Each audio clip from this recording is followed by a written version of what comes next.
Chers amis de l'IDEO, bonjour.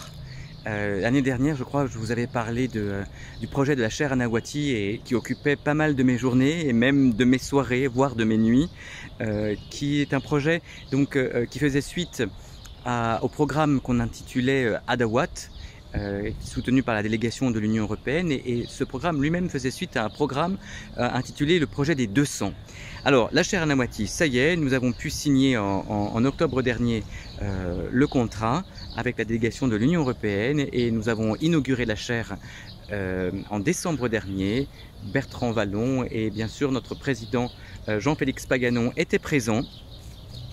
Et nous avons commencé vraiment sur les chapeaux de roue, c'est-à-dire que d'emblée il y a eu beaucoup d'activités, nous avons une quinzaine d'activités. Et ce qui est très intéressant, c'est que, et important pour nous, c'est que ces activités sont principalement, essentiellement en relation avec des partenaires égyptiens. Et ça permet vraiment d'inscrire l'Institut ici en Égypte, en nouant, en renouant, en renforçant les relations, les liens, les partenariats que nous avons avec nos amis égyptiens. Alors, essentiellement, il faut reconnaître que, bon, évidemment, Al-Azhar reste un partenaire privilégié et parmi les nouveaux partenaires, il y a l'Observatoire de la lutte contre l'extrémisme qui est dirigé par une dame remarquable qui s'appelle Rahma Salama, qui est très profonde et convaincue de la nécessité du dialogue non seulement avec les chrétiens, mais aussi un dialogue culturel qui est vraiment construit les bases pour un monde et facilite la paix et pour un monde où on vit en relation les uns avec les autres et non pas en se faisant la guerre. Donc on est vraiment dans cette perspective où la religion est un outil pour faciliter les rencontres et non pas instrumentalisé pour faire la guerre. Donc on est pleinement en adéquation avec notre philosophie et nos objectifs qui se formulent peut-être, qui n'étaient pas formulés peut-être de cette manière au moment de la fondation de notre institut, mais qui dans le contexte actuel, eh bien, il est tout à fait légitime de trouver cette expression. Alors, parmi les activités, nous sommes allés à Abu Dhabi, nous avons amené avec nous 25 jeunes, 15 Égyptiens, mais aussi des Irakiens, une Libanaise, 2 Jordaniens, et puis voilà. Et puis donc des Irakiens, comme je viens de vous le dire. Ça a été un moment très fort. Donc à l'occasion des 5 ans du document sur la fraternité humaine signé par le pape François et Ahmed At-Tayeb, et pour ces jeunes qui demain seront les enseignants d'Al-Azhar ou qui auront un rôle dans la société civile, c'est très important pour nous et je crois que c'est très fondamental de pouvoir leur donner des outils de réflexion et de prendre en considération la réalité du dialogue au niveau international et au niveau aussi de la recherche en islamologie. Il y avait plusieurs axes, hein, pas uniquement l'islamologie d'ailleurs, mais aussi la question du dialogue et la question sur la scène internationale. Des relations, en quoi ce document peut aussi aider sur la scène internationale à une diplomatie de la fraternité. Alors, nous avons poursuivi des séminaires, le frère Adrien Candiar a travaillé cette année encore sur le thème de l'autorité des salafs dans le Touras, c'est-à-dire dans le patrimoine islamique, et grâce à la chaire, nous avons pu inviter des experts du monde entier et pas seulement de France, et il faut vraiment reconnaître que ça donne, là aussi, hein, ça permet à des gens qui ont pu entendre parler de l'IDEO, mais de voir ce qu'est l'IDEO concrètement, et je le dis sans la moindre vanité, mais vraiment ils en ressortent toujours très enchantés, surpris, heureux de la qualité du travail, de la qualité de la bibliothèque, bien sûr. On s'y déploie et le frère Mathéus, avec le sérieux qu'on lui connaît, poursuit une politique d'achat très précise et précieuse, et donc est très importante par conséquent. Donc très impressionnés, et vraiment ils en repartent toujours avec la volonté de revenir, de travailler avec nous, d'envoyer des étudiants. Enfin voilà, donc vraiment, ça permet à notre institut aussi de s'inscrire davantage qu'il ne l'était peut-être ces dernières années dans le milieu académique européen et américain et aussi peut-être aussi proche-oriental. Donc ça c'était pour le séminaire sur l'autorité des salafs qui donnera lieu l'année prochaine à un colloque spécifique. Nous avons publié le Midéo donc sur la théologie des catastrophes, et là doit sortir incessamment sous peu le nouveau Midéo qui correspond à la publication des actes d'un colloque qui s'est tenu il y a 3 ans et qui portait sur la version imprimée en Égypte du Coran. Donc en 1924, et donc ça correspond exactement à un siècle. Donc on fête l'anniversaire avec ce dossier spécial sur le Coran de 1924. Et là encore, c'est grâce au frère Denis Ralft qui a pu suivre régulièrement et avec beaucoup de sérieux et notre secrétaire de rédaction Antoinette Ferrand qui assure avec les éditions de l'IFAO une très très belle publication. Alors c'est pas encore sorti, mais ça devrait sortir incessamment sous peu. Alors nous avons aussi, parmi nos différentes activités, organisé des séminaires avec le CEF, le Centre d'enseignement du français d'Al-Azhar, qui regroupe les meilleurs étudiants des facultés de théologie de l'université d'Al-Azhar et qui ont un renforcement en français. C'est l'occasion donc pour nous d'inviter des chercheurs francophones, en islamologie bien sûr, afin de leur partager leurs recherches et d'ouvrir un petit peu les horizons de la recherche en islamologie, de les initier à ce qu'il se fait ailleurs et peut-être d'initier aussi un dialogue avec ces chercheurs en expérimentant aussi des méthodes différentes et peut-être découvrir donc ainsi une autre manière de contextualiser des textes. Et c'est toujours très intéressant et très important, et cela contribue aussi à défondamentaliser certaines lectures très littérales en soulignant l'importance d'intégrer le contexte historique. Alors nous avons, comme l'an passé, accueilli aussi des boursiers.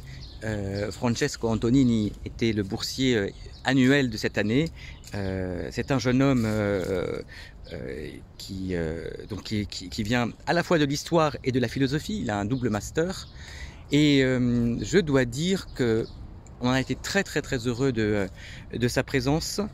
Et c'est peut-être parce que c'est sa fibre historienne, mais il s'est d'emblée intéressé aussi à l'étude de l'histoire de notre institut. Et en fait, il a voulu, bon voilà, je passe 1 an à l'IDEO, je vais habiter à la Villa des chercheurs, mais c'est quoi l'IDEO? Et c'est quoi ce lieu où je vais habiter? C'est quoi son histoire? C'est quoi sa philosophie?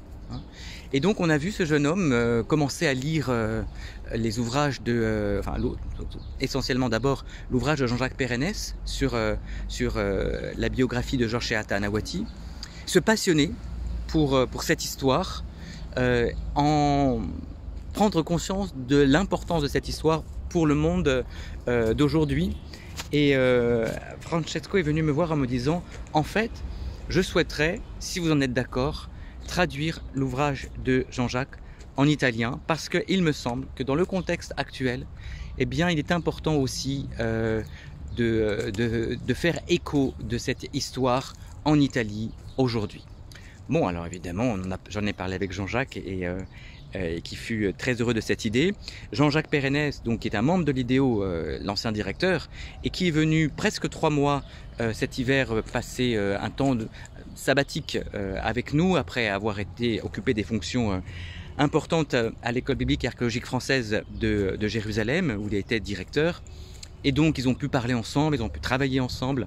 Et donc on s'approche probablement à la fin de l'année ou l'année prochaine d'une nouvelle traduction de l'ouvrage sur Georges Shehat Anaouati.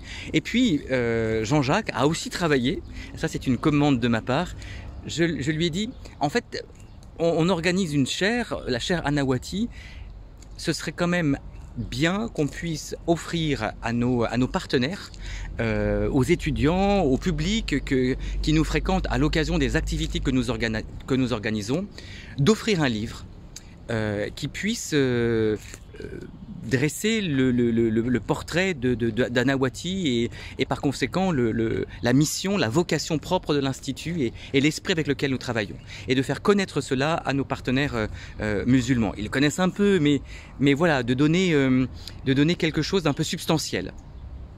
Et Jean-Jacques... Alors, en même temps, la biographie qui existe actuellement est une biographie de plus de 250 pages. C'est peut-être trop, c'est une biographie scientifique, elle existe, elle est de qualité, ça c'est indéniable. Mais l'idée c'était d'avoir peut-être plutôt un petit livre et écrit aussi dans la perspective de toucher un public musulman. Et c'est-à-dire parfois, nous en christianisme, on a notre jargon, on s'en rend pas compte, hein, mais par exemple un concile, pour nous c'est clair, un cardinal c'est clair, mais est-ce si clair pour un musulman? Pas du tout. Et donc Jean-Jacques a réécrit un ouvrage plus court, plus synthétique, mais en étant très attentif aux mots employés, à les expliciter, à les définir. Et cet ouvrage est fini, donc ça lui a pris évidemment plusieurs mois. Cet ouvrage est fini et c'est un des membres de l'IDEO qui vit au Caire, qui s'appelle Aziz Hilal, qui commence la traduction et il m'a dit: Emmanuel, a priori, à la fin du mois d'août, tu auras la traduction de l'ouvrage. Donc c'est formidable, on va pouvoir le publier. On va pouvoir probablement le publier dans notre maison d'édition Dar Akwini, qui est dirigée par le frère John Gabriel. Et ensuite, comme ça, pouvoir le diffuser et le donner à nos partenaires.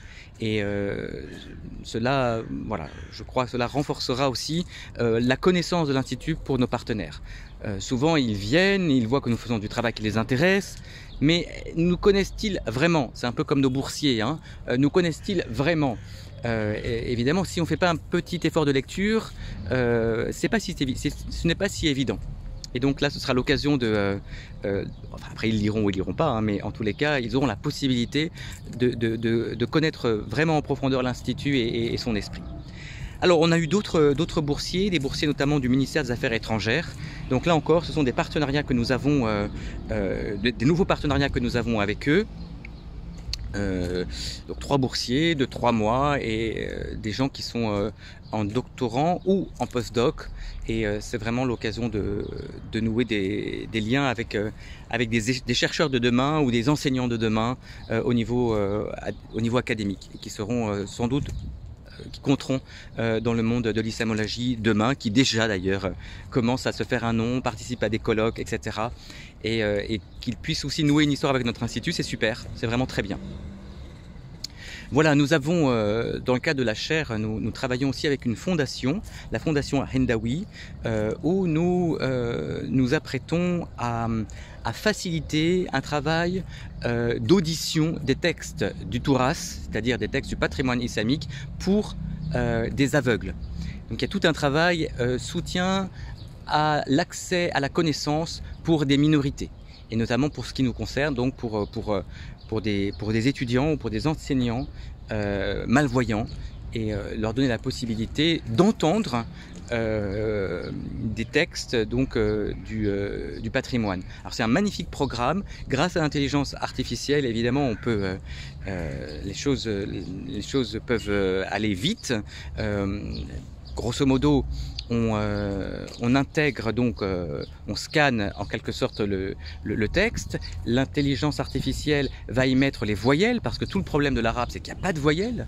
Et ensuite, il y a une personne humaine qui va relire, qui va vérifier si les voyelles sont justes, si les déclinaisons, si les cas, passifs, actifs, etc., tout ça est juste. Et puis, en général, il y a à peu près 10% d'erreurs, ce qui est à la fois pas beaucoup, mais en même temps énorme. Mais l'intelligence artificielle apprend de ses erreurs, et plus on donne du texte, plus on travaille sur ses révisions, plus le texte qu'on donne est bon et juste, et donc ça permet d'aller de plus en plus vite. Donc ça, c'est une grosse activité de la chaire qui probablement pourra aussi servir à d'autres chercheurs, et pas seulement à des malvoyants, et que nous avons initié depuis le mois de janvier. Les perspectives.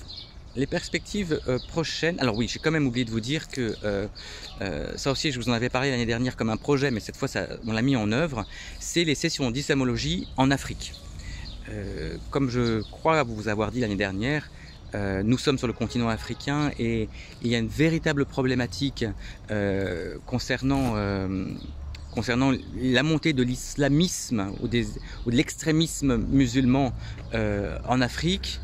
Et on est convaincu que si on ne travaille pas la question du dialogue et si on ne travaille pas la connaissance de l'autre d'une manière un peu profonde, on va vers de nouveaux clashs. Et notamment l'AED est aussi convaincu de cela et promeut tout un programme qui favorise la formation en islamologie et le dialogue interreligieux. Et donc c'est aussi avec eux et puis des universités partenaires que nous sommes en train de, et aussi l'université d'Omuni, que nous avons mis en place un certificat et que nous sommes en train un certificat hybride, c'est-à-dire à la fois du présentiel et à la fois du distanciel.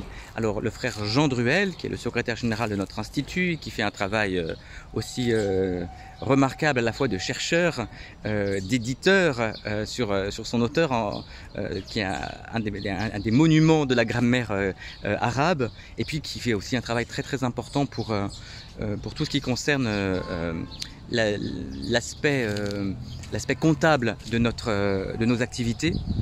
Donc le frère Jean Druel et moi-même sommes allés au Congo en novembre dernier. Et puis au moment même où je vous parle, le frère Adrien Candiard, je ne vous montrerai pas son bureau cette fois-ci, parce qu'il n'y est pas, puisqu'il est actuellement au Congo, où il donne la deuxième partie la deuxième session en tous les cas de cette formation. Et puis l'année prochaine, on va continuer, on va se rendre en novembre au Sénégal. Notre frère Pierre-Marie, qui il y a quelques années était venu pour travailler l'islamologie et l'arabe, donc est retourné au Sénégal. Il est en train de monter un projet avec des partenaires musulmans à Dakar ou aux environs. Et évidemment, c'est très très important que l'IDEO puisse aussi s'associer à ce travail et apporter ce qu'il peut apporter en matière donc dans son expertise, en relation avec son expertise. Voilà, bon, beaucoup de choses. Vous avez probablement lu la lettre aux amis où tout cela est un peu résumé et aussi je l'ai écrit. Mais c'est sympa aussi de pouvoir vous le dire en me promenant dans notre jardin et en vous faisant partager les couleurs, les fleurs de ce lieu magnifique, ou les cactus. Là, si je me retourne derrière moi, voilà, ça c'est la cactuseraie.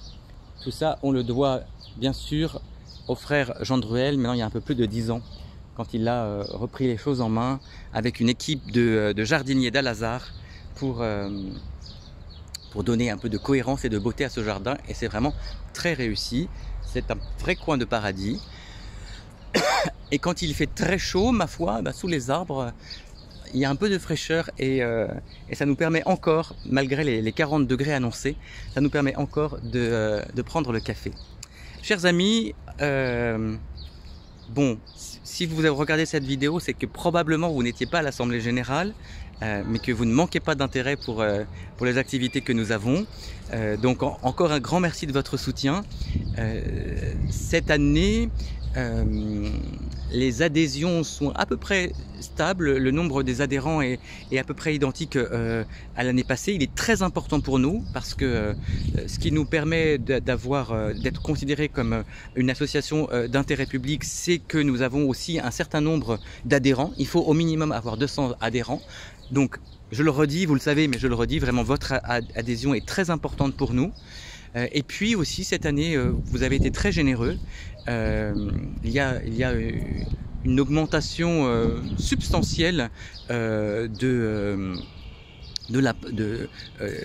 montant des cotisations ou des adhérents. Et donc, merci beaucoup. Merci beaucoup. Nous sommes convaincus que notre travail est très important. Et nous travaillons contre le choc des civilisations ou le choc des religions, ça c'est évident.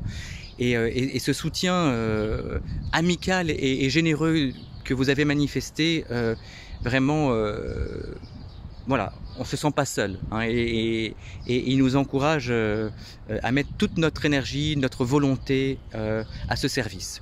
Donc merci encore 1000 fois. Je vous souhaite à tous un très bel été.